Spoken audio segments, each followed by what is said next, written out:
British kids, and what toys did they play with in our history? We've always been interested, and it's an interesting subject for many people. It's very much part of our social history in Britain. But were those toys as exciting for our children today, or for adults? We're going back over 100 years to find out how they entertained themselves, whether rich or poor, from 1900 to 1920. What was new, and could some of these toys still be around today? We had a major war between 1914 and 1918, so this would have affected the availability. So let's see how our kids were kept entertained in Britain throughout this period. Britain in this era was quite prosperous in manufacturing and industry, but it was a competition with the USA and Germany for manufacturing, and even though there were reforms with the welfare state in 1911, Britain was a country with a massive economic difference between the rich and the poor. So toys in the early 20th century is what we're going to talk about today. So let's get on with it. In 1903, British kids were seeing colour with crayons for the very first time.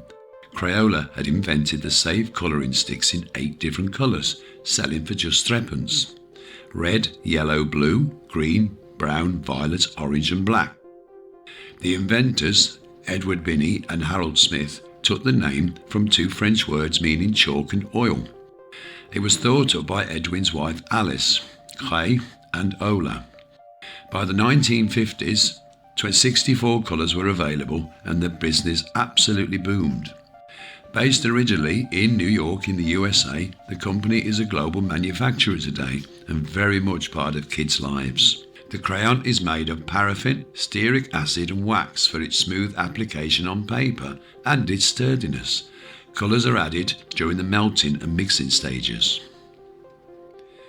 In 1902, President Theodore Roosevelt was out there hunting and he refused to shoot a wild black bear. The bear was injured and he considered it most unsportsmanlike to shoot it. So this resulted in big news. In 1903, the stuffed bear toy was manufactured with the name Teddy after this incident. This began a massive production for toys of this type for kids. Morris Mitchum in the USA began mass production alongside Germany at the same time, who had begun selling their Steiff bears in the same year.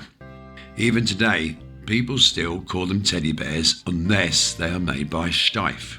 Any collector will still call them a Steiff bear.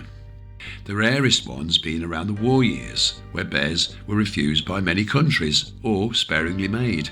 A bear made by Richard Steiff was, and still is, very collectible today, and they are distinctive, with their left ear pierced with a metal button for its originality.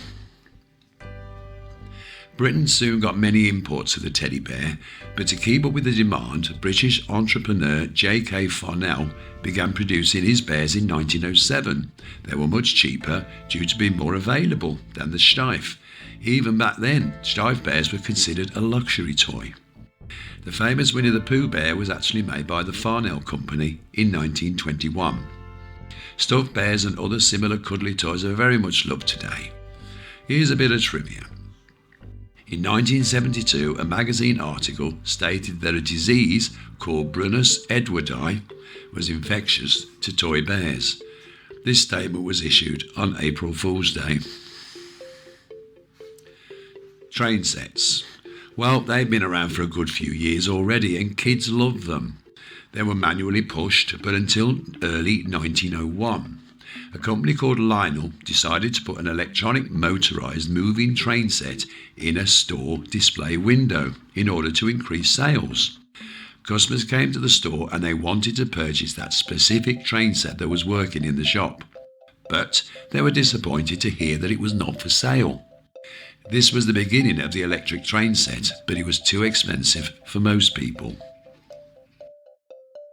Liverpool man Frank Hornby began making train sets in 1920 with clockwork models, but it would be a few years later than Hornby would make and start manufacturing electric train sets due to its unaffordable retail price. The sets were made from moulded tin at the time. More on Hornby when I do the next series between 1920 and 1940s toys. English firm William Britton's had been established in the late 1800s. They were making die-cast toy soldiers that grew very popular during the First World War. The company were making them from a lead compound, which was toxic. As kids would like to put them in their mouths, it caused illness. The toys would include armies from all countries and have become highly collectible today. The company Britons were around for 132 years, with their brand being affordable and durable, which would later develop in other types of die-cast toy soldiers and more. With composition changes, they were a leader in toy manufacturing. Later in years, plastic soldiers were developed, which became popular, and of course they were very cheap. During the First World War, imported toys were more or less zero, and materials for making the toys and games had to change due to demand. Cardboard and wood was mainly used in Britain, but it needed to keep its children entertained and have the chance to keep their spirits high during these war years. Strategic army board games such as Kill Kyle emerged, which was a topical thing at the time because it was about a Navy-Sea war battle. Skipping ropes, marbles and conkers were cheap and popular alongside wooden dolls' houses with fantastic decor and miniature furniture, which was well made and in great detail. Lincoln Logs, an American idea, was on the scene during this period, and they had taken an idea from building houses in China that were more stable during an earthquake. The toy version was lightweight pieces of wood that clipped together to build houses or forts. The kit, albeit now plastic, is still on the shop shelves today. Now Frank Hornby's back, and he's here again with another idea. In 1901, he painted a new toy. He called it Mechanics Made Easy.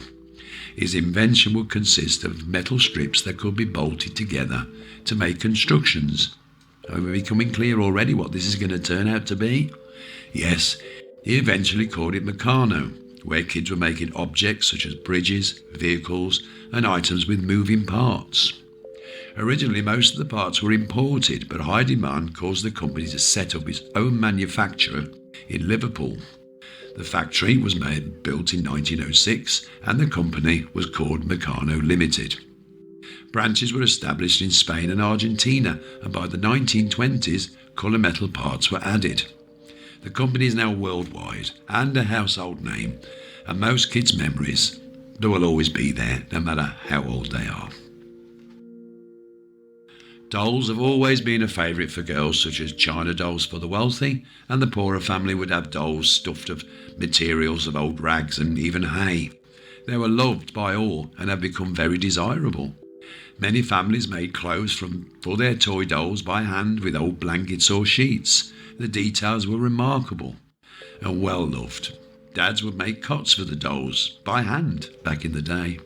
Kids, with the help from their parents, would make go-karts from old prams and bits of wood. They were handy for getting things from the shops or collecting bits of old scrap that they could sell.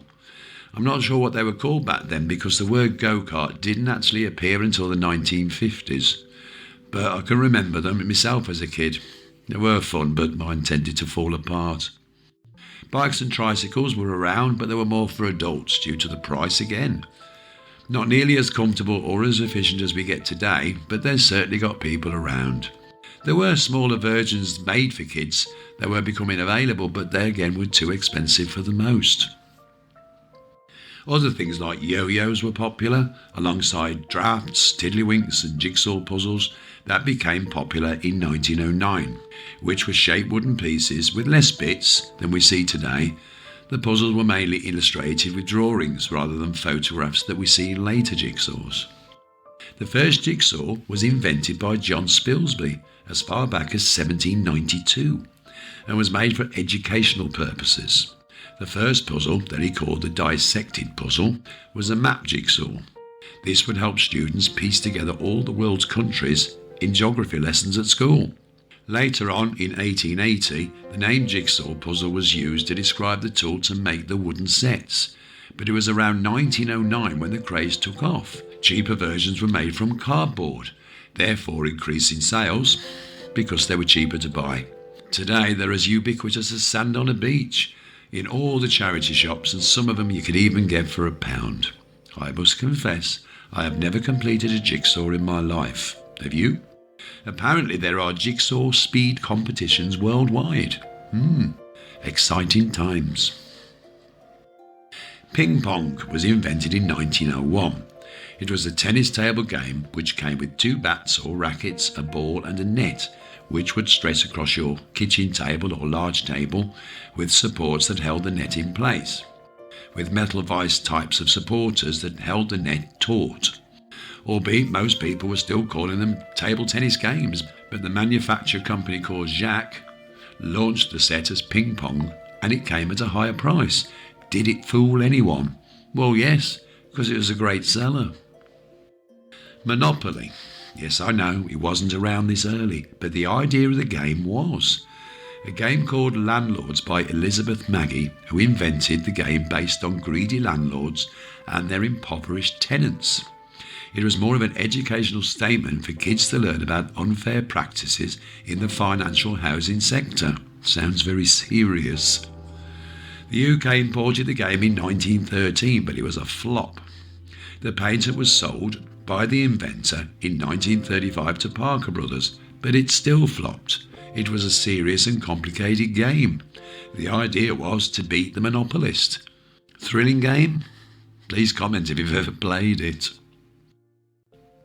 Of course, playing cards were popular, as ever, during these 20 years, but the only game I could find that was new to this era was Texas Hold'em, which is a poker game where some cards are dealt on the table and eventually turn the cards over one by one, and you could all share those cards. In other words, those cards on the table would make up your hand.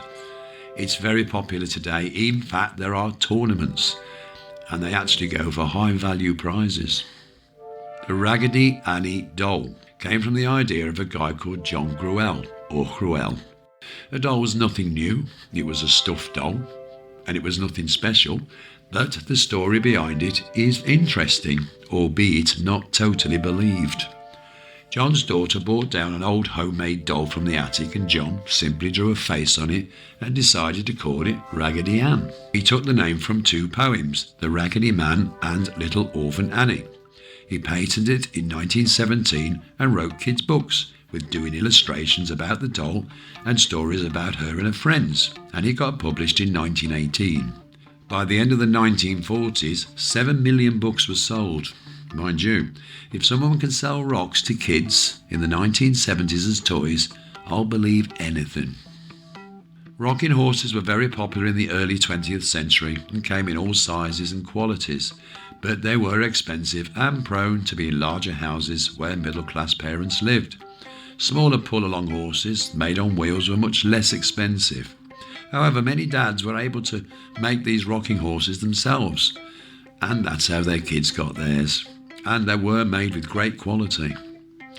Right, well, if you like this video about old toys between 1900 and 1920, I will do the next one, which is 1921 to 1940, so your comments will be extremely appreciated.